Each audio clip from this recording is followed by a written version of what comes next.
Assalamualaikum dan selamat sejahtera. Untuk pembentangan kali ini, saya akan membentangkan kertas kerja yang bertajuk Peluang Kerjaya dalam bidang Bahasa Melayu.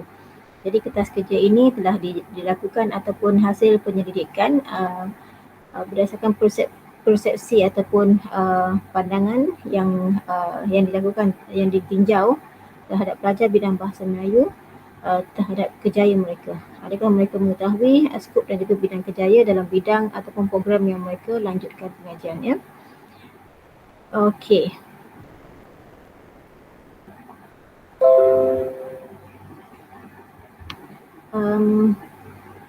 Perlunya pendidikan kerjaya yang diterapkan sejak dari daripada peringkat sekolah lagi, kerana pendidikan kerjaya ini merupakan aktiviti pengajaran dan pembelajaran yang bersekutu, ya, yang perlu menyediakan platform kepada pelajar ini untuk memahami potensi mereka.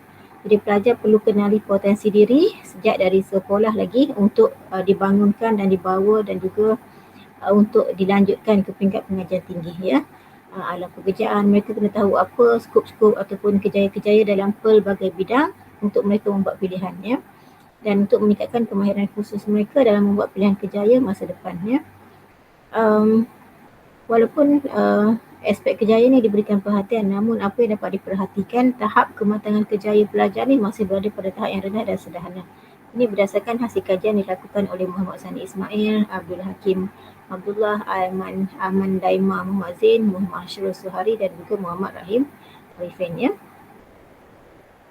Dan dari aspek bahasa Melayu pula, bahasa Melayu ni merupakan bukan saja bahasa rasmi negara, ya, bahasa kebahasaan, ya. Dan sebenarnya bahasa Melayu ni telah pun menjadi bahasa yang sangat berpengaruh di Kepulauan Nusantara apabila bahasa ini telah berkembang pesat sebagai bahasa ilmu dan juga bahasa ekonomi, ya. Walau bagaimanapun kini, ya, di zaman yang sedang revolusi industri sedang berkembang pesat, anggapan orang ramai terhadap bidang bahasa Melayu ni masih lagi kurang positif, ya. Ramai yang menganggap bidang bahasa ni kurang ekonomi, mudah dikuasai, ya. Ini membuatkan pengajian dalam bidang bahasa ni dipandang remeh, ya. Jadi sebab itu kajian ini dilakukan, ya. Walau bagaimanapun sebenarnya, ya, apa yang membuatkan kurang ekonomi ataupun kurangnya peluang kerjaya kepada pelajar ini disebabkan oleh graduan itu sendiri yang kurang memahami kesedaran ataupun kewujudan terhadap tentang kewujudan berbagai-bagai peluang kerjaya dalam program yang mereka pelajari, ya. Bukan disebabkan oleh satu program, sebenarnya disebabkan oleh kekurangan pengetahuan mereka terhadap skop kerjaya, ya. Oleh itu satu kajian tinjauan yang saya lakukan ini iaitu tinjauan menggunakan borang soal selidik, ya, iaitu untuk mencapai objektif kajian iaitu mengenal pasti pengetahuan pelajar bidang bahasa dan linguistik Melayu terhadap potensi dan peluang kerjaya dalam bidang pengajian mereka, ya. Jadi sampel kajian yang terlibat adalah seramai 63 orang, iaitu pelajar semester 5 yang berada dalam kohort tersebut, ya, untuk satu pengambilan. Dan daripada 63 orang tersebut, 27 orang terlibat dalam temu bual separa berseutuh, iaitu dilakukan secara sukarela, ya. Dan instrumen yang terlibat seperti terangkan tadi iaitu soal selidik, dan soal selidik yang terbahagi kepada beberapa bahagian, 2 bahagian, ya, iaitu soal selidik 9 soalan bahagian terbuka dan 57 item untuk mewakili konstruk-konstruk, ya. Dan yang akan dibentangkan ataupun yang akan dilaporkan, dibincangkan dalam kertas kerja inilah berkenaan pekerjaan dalam bidang bahasa Melayu yang diketahui, ya. Berdasarkan hasil dapatan kajian, secara keseluruhannya pelajar dapat menyenaraikan paling banyak 4 kerjaya yang diketahui mereka.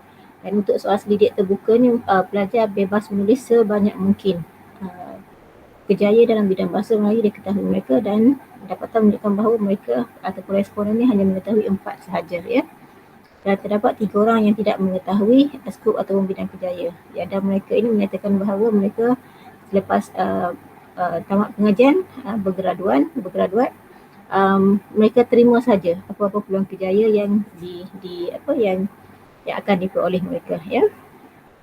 Dan di sini saya dipaparkan juga jenis-jenis kerjaya yang dinyatakan oleh atau disenaraikan oleh pelajar, iaitu sebanyak 14 kerjaya, Dan yang paling banyak disenaraikan oleh pelajar ialah penerbitan dan juga penyuntingan. Maksudnya bidang bahasa Melayu mereka tahu terlibat dalam bidang penerbitan dan juga penyuntingan, ya. Diikuti dengan kerja sebagai penterjemah, ya, pensyarah, guru dan juga penulis, ya. Dan berdasarkan senarai ini kita dapat perhatikan bahawa terdapat kejayaan yang bukan dalam bidang bahasa Melayu seperti wakil rakyat, ya. Begitu juga dengan guru. Guru bukan bidang bahasa Melayu kerana bidang bahasa Melayu tidak terlibat dalam bidang pedagogi. Namun pelajar-pelajar bidang ini juga cenderung kebanyakan graduan program ini menjadi guru tuition, ya.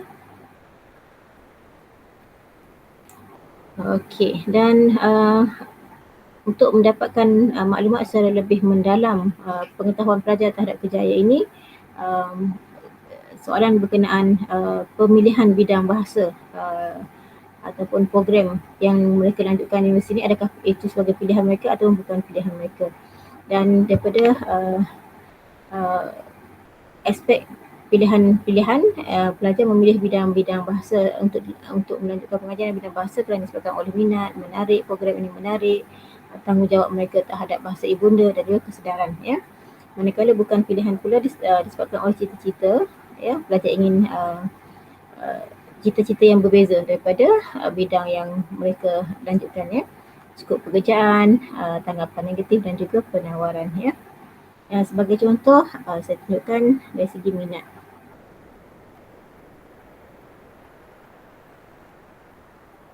Contohnya responden menyatakan bahawa responden 11, 27 dan juga 22 menyatakan mereka meminati bidang bahasa Melayu ini di peringkat sekolah lagi, dan ini mendorong mereka melanjutkan pengajian dalam bidang bahasa, ya.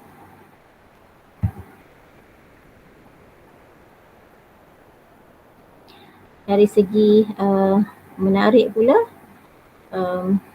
responden 1 dan juga 21 menyatakan bidang linguistik atau bahasa Melayu ni menjadi pilihan mereka kerana adanya kursus-kursus yang menarik seperti fonologi dan dialektologi, ya. Selain itu, pelajar juga atau responden juga menyatakan bahawa melalui bahasa ni mereka dapat mengenali bangsa dan juga budaya. Sebab tu bidang atau program ini dikatakan sebagai menarik, ya. Dan dari segi bukan pemilihan pula disebabkan oleh cita-cita, ya. Antaranya pelajar menyatakan mereka bercita-cita ingin menjadi guru, menjadi pensyarah. Sebab itu mereka lebih meminat ataupun cenderung untuk memilih bidang pendidikan bahasa. Namun ditawarkan ataupun berjaya memasuki universiti dengan bidang dalam bidang pengajian bahasa Melayu, ya. Dan responden 17 menyatakan minatnya terhadap pendidikan jasmani, ya. Jadi ini membuatkan mereka tidak cenderunglah pada bidang bahasa dan linguistik Melayu. Dari segi penawaran, ya, terdapat pelajar yang menyatakan bidang ini bukan pilihan mereka kerana disebabkan oleh penawaran. Jadi responden 19 dan juga 23 ini menerima atau melanjutkan pengajian dalam bidang bahasa Melayu ini disebabkan oleh mereka mendapat tawaran, ya, tawaran dalam bidang ini, ya. Dan dari sini kita dapat perhatikan bahawa berdasarkan hasil kajian ini kita dapat perhatikan bahawa kejayaan dalam bidang bahasa Melayu yang disenaraikan oleh pelajar ni masih lagi belum lagi meluas, ya. Masih responden ni belum lagi terdedah kepada pelbagai kejayaan dalam bidang bahasa Melayu. Kerana pelajar hanya dapat menyenaraikan paling banyak pun hanya 4 saja, dan ada kejayaan yang tidak termasuk dalam skop ataupun prospek kejayaan bidang bahasa Melayu, ya. Jadi kejayaan ni perlu diberikan perhatianlah kerana kesukaran dalam membuat keputusan pemilihan kejayaan ni isu yang sering dialami oleh individu. Maksudnya pelajar sering menghadapi masalah untuk membuat pilihan kejayaan mereka. Jadi sebab itulah pendidikan kejayaan ni perlu diterapkan sejak dari persekolahan lagi, ya. Hal ini kerana apabila bekerja tu atas dasar minat, prestasi juga akan meningkat. Jadi itu pentingnya kejayaan dalam kejayaan terhadap seseorang individu. Jadi itu satu pembincangan saya pada hari ini. Terima kasih. Assalamualaikum.